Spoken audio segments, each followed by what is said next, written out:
ജന്മദിനാഘോഷങ്ങൾ പലവിധമാണ്. വീട്ടുകാരുടെ കൂടെയും സുഹൃത്തുക്കളുടെ കൂടെയും ബന്ധുക്കളുടെ കൂടെയും പങ്കാളികളുടെ കൂടെയും ഒക്കെ നമ്മൾ ജന്മദിനം ആഘോഷിക്കാറുണ്ട്.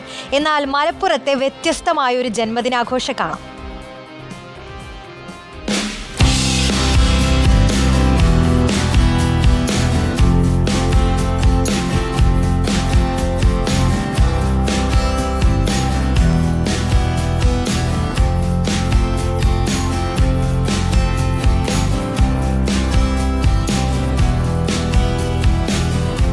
നമ്മൾ പല ബർത്ത്ഡേ ആഘോഷങ്ങൾ കാണാറുണ്ട്. പല ആഘോഷങ്ങളും വൈറലാവുകയും ചെയ്യും. അത്തരത്തിൽ വൈറലായ ഒരു ആഘോഷ വേദിയിലാണ് ഞാൻ നിൽക്കുന്നത്. പക്ഷേ ഈ വേദിക്കൊരു പ്രത്യേകത, ഇത് മലപ്പുറത്തെ ഫയർ സ്റ്റേഷനാണ്. ഇവിടെയാണ് കഴിഞ്ഞ ദിവസം വ്യത്യസ്തമായൊരു ബർത്ത്ഡേ ആഘോഷം നടന്നത്. ഇവിടുത്തെ ഉദ്യോഗസ്ഥരും ആ ബർത്ത്ഡേ കുട്ടിയും ബർത്ത്ഡേ ആളുകളൊക്കെ നമ്മുടെ ഒപ്പം ഉണ്ട്. നമുക്ക് ചോദിക്കാം എന്താണ് കാര്യം എന്നുള്ളത്. എന്തായിരുന്നു ഇന്നത്തെ ഒരു ബർത്ത്ഡേ? ഇന്നലെ ഒരു ഉച്ചയ്ക്ക് മുമ്പായിട്ട് ഒരു 2-3 പിള്ളേർ വണ്ടിയിൽ വന്നിട്ട് നമ്മളോട് ചോദിക്കുകയാണ്, സാറേ ഇങ്ങനെ ഞങ്ങളെ ബർത്ത്ഡേ ഫയർ സർവീസിൻ്റെ കൂടെ ആഘോഷിക്കാൻ വേണ്ടി ആഗ്രഹിക്കുന്നു. എന്താ കാരണം എന്ന് ചോദിച്ച സമയത്ത് അവൻ പറഞ്ഞതാണ്, ഞാൻ ഇന്നലെ പെരുന്നാളിൻ്റെ ദിവസം ഞാൻ ഇങ്ങനെ പോകുന്ന സമയത്ത് വെറുതെ ഒന്നും ഇങ്ങോട്ട് നോക്കുമ്പോൾ കാണുന്ന ഒരു കാഴ്ച, ഇവിടെ കുറേ ആൾക്കാർ യൂണിഫോമൊക്കെ ഇട്ട് ഇങ്ങനെ ജോലി ചെയ്യുന്നു. അപ്പോൾ അവന് തോന്നി, സ്വാഭാവികമായിട്ടും അവരൊക്കെ അത് ആഘോഷമായി നടക്കുന്ന സമയത്ത് ഇതുപോലെ ഒരു ആൾക്കാരിങ്ങനെ അവരെ സംരക്ഷിക്കാൻ വേണ്ടി ഒരാൾക്കാർ നിൽക്കുന്നു. അപ്പം പിറ്റേ ദിവസം അവൻ്റെ പെങ്ങളുടെ ബർത്ത്ഡേ വന്ന സമയത്ത് അവൻ ഒന്ന് മാറ്റി പിടിച്ചു. അതായത് ആ ബർത്ത്ഡേ ഈ ആൾക്കാരെ കൂടെ ആഘോഷിച്ചാണ്. അപ്പോൾ അതിനൊരു പെർമിഷനായിട്ടാണ് വരുന്നത്. അപ്പോൾ എൻ്റെ അടുത്ത് വന്ന് ചോദിച്ചപ്പം ഭയങ്കര സന്തോഷം തോന്നി. കാരണം വെച്ചാൽ ഈ പ്രായത്തിലുള്ള പിള്ളേർ ഒരു പക്ഷേ അത് തിരിച്ചറിഞ്ഞോളണമെന്നില്ല. അവന് പോവാം, അതായത് അവർ ആഘോഷിച്ച് പോവാണ്. പക്ഷെ അത് ശ്രദ്ധിക്കാൻ എനിക്ക് ഭയങ്കര സന്തോഷം തോന്നി. കാരണം വെച്ചാൽ ഞാൻ ഒരു തമാശയായിട്ട് അവനോട് ചോദിച്ചു, ഇപ്പോൾ സാധാരണ ഇപ്പോൾ ട്രെൻഡ് ഉണ്ട് എന്ന് വെച്ചാൽ ഈ നമ്മളെ അഗതി മന്ദിരത്തിലും യുദ്ധസ്ഥാനത്തിലും ഒക്കെ ബർത്ത്ഡേ ആഘോഷിക്കും. ഞാൻ അങ്ങനെ അതല്ല സാറേ, റിയൽ ഹീറോസാണ്. അതുകൊണ്ടാണ് ഞങ്ങൾ ഇങ്ങനെ ആഘോഷിക്കാൻ വരുന്നത്. ഇപ്പോൾ സന്തോഷം. അങ്ങനെ ഞങ്ങൾ ഇവരെ കൂടെ കൂടി അപ്പോൾ ഒരു നല്ല ബർത്ത്ഡേ വിഷൊക്കെ ചേർന്നിട്ട് കേക്കൊക്കെ മുറിച്ച് തിരിച്ചു പോയി. ജീവിതത്തിൽ ആദ്യമായിട്ടല്ല ഇങ്ങനെ അനുഭവം. പക്ഷേ ഒരുപാട് വർഷമായിട്ടുണ്ടാവും നിങ്ങളൊക്കെ ഇതിൽ ഈ മേഖലയിൽ നിൽക്കുന്നു. പക്ഷേ ഒരു ബർത്ത്ഡേ ആഘോഷിക്കാൻ വേണ്ടി ഒരാൾ ഫയർ സ്റ്റേഷനിൽ എത്തുക എന്നുള്ള ജീവിതത്തിൽ ആദ്യത്തെ. തീർച്ചയായിട്ടും ഞങ്ങൾ ജീവനക്കാരുടെ ബർത്ത്ഡേ അല്ലേ ക്വാർട്ടേഴ്സില്ല, പക്ഷേ ആദ്യമായിട്ട് ഇങ്ങനെ ഒരു ആവശ്യം ഉന്നയിച്ചിട്ട് വരുന്നത് ആദ്യമായിട്ടാണ്.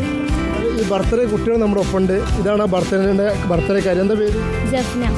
ആരുടെ ആശയമായിരുന്നു ഈ ബർത്ത്ഡേ ഇവിടെ ഇങ്ങനെ ആഘോഷിക്കുന്നത്? ആരാണത്? ഏട്ടൻ അൽത്താഫാണ് ഇത്തരത്തിലൊരു ആശയം സൃഷ്ടിച്ചാണ്. എന്താണ് അൽത്താഫ് ഇങ്ങനെ ആശയത്തിന് കാരണം എന്ന് പറഞ്ഞാൽ ഇങ്ങനെ ഒരു NSS വളണ്ടിയറാണ്. സോ അങ്ങനെ ഫയർ സേഫ്റ്റിൻ്റെ ക്ലാസ്സും കാര്യങ്ങളൊക്കെ കിട്ടിയിട്ടുണ്ട്.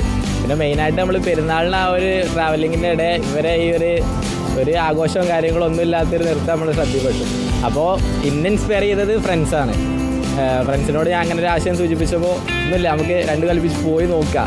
സമ്മതിച്ചു. ഇല്ലാന്നുണ്ടെങ്കിൽ തികച്ചും ഒരു ഭയത്തോടെയാണ് ഇവിടെ വന്നത്. പക്ഷേ പോയപ്പോൾ നല്ലൊരു ഫ്രണ്ട്സായിട്ടാണ്, ഇല്ലെങ്കിൽ അത്രയും ഫ്രണ്ട്ലി ആയിട്ടാണ് ഓല് നമ്മളോട് ബിഹേവ് ചെയ്തത്. നമ്മളോട് ഫാമിലിയൊക്കെ ആയിട്ട് വരാൻ പറഞ്ഞിട്ടുണ്ട്. ഓരോരുത്തരും ഇപ്പോൾ ഇവിടുത്തെ ഓരോ കാര്യങ്ങൾ പഠിക്കാനും ഇതിനൊക്കെ നോക്കാൻ പറഞ്ഞിട്ടുണ്ട്. ബർത്ത്ഡേ സെലിബ്രേഷൻ അടിപൊളിയായി. ഒരു വെറൈറ്റി എക്സ്പീരിയൻസ് ചെയ്യുന്നു. പിന്നെ ഇവർ ഇത്രത്തോളം ഒരു വിങ്കളാവുന്ന നമ്മൾ ഒരിക്കലും കരുതിയില്ല. ഇവരെന്ന് നല്ല സഹകരണം ചെയ്യുന്നു. നമ്മൾ ഹാപ്പിയാണ്, എല്ലാവരും ഹാപ്പിയാണ്. ആദ്യമായിട്ടല്ല ഇങ്ങനെ ഒരു ബർത്ത്ഡേ ആഘോഷം. അതെ, ഉണ്ടായിരുന്നു ആ ഒരു ഫീൽ. എങ്ങനെ ഉണ്ടായെന്ന് ചോദിച്ചാൽ ശരിക്കും പേടിച്ചിട്ടാണ് വന്നത്. ഇവർ ഇതിനാണെന്നൊന്നും പറഞ്ഞിട്ടില്ലേനു. ഇങ്ങോട്ട് വന്നപ്പോഴാണ് എല്ലാവരും ഇങ്ങനെ കേക്ക് വെച്ചിട്ട് അവിടെ നിൽക്കുന്നുണ്ടായിരുന്നു. ഭയങ്കര സർപ്രൈസായി. ഒരുപാട് കാലമായില്ലേ സർവീസിൽ? അതെ, സർവീസ് 10 വർഷമായി.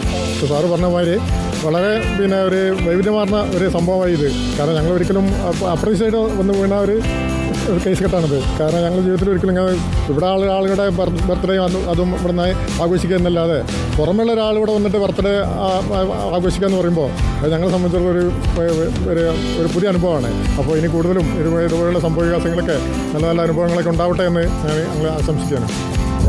ഇതുപോലെ ഒരുപാട് ഉദ്യോഗസ്ഥരുണ്ട്. ഇവരൊക്കെ ചേർന്നാണ് എന്തായാലും ഇന്നത്തെ ഈ ബർത്ത്ഡേ ആഘോഷം അതൊരു മാമാങ്കം തന്നെ ആക്കി മാറ്റിയത്. പക്ഷേ കേരളത്തിൻ്റെ തന്നെ ഫയർഫോഴ്സിൻ്റെ ചരിത്രത്തിൽ ആദ്യമായിട്ടായിരിക്കാം ഒരു ഫയർ സ്റ്റേഷനിൽ വെച്ച് ഫയർ ഉദ്യോഗസ്ഥരല്ലാത്ത അവരുമായി ബന്ധമില്ലാത്ത ഒരാൾ അപ്രതീക്ഷിതമായി കയറി വന്ന് ഒരു മധുരം സമ്മാനിച്ച് ബർത്ത്ഡേ ആഘോഷിക്കുക. അതൊരു വലിയ സമൂഹ മാധ്യമങ്ങളടക്കം വലിയ രീതിയിൽ ചർച്ചയാവുന്ന രീതിയിലേക്ക് അത് മാറും. എന്തായാലും ഈ ബർത്ത്ഡേ ആഘോഷിക്കുന്ന ഇവരാണെങ്കിലും ഫയർ ഉദ്യോഗസ്ഥരാണെങ്കിലും അവർ രണ്ടുപേരും സമൂഹത്തിന് മഹത്തായൊരു സന്ദേശം കൂടി അതിൻ്റെ ഒപ്പം പകർന്നു നൽകി എന്നുള്ളതാണ് ഏറ്റവും പ്രധാനപ്പെട്ട കാര്യം. അത് ഇനിയും ആവർത്തിക്കട്ടെ എന്നാണ് നമ്മുടെയും ആശംസ.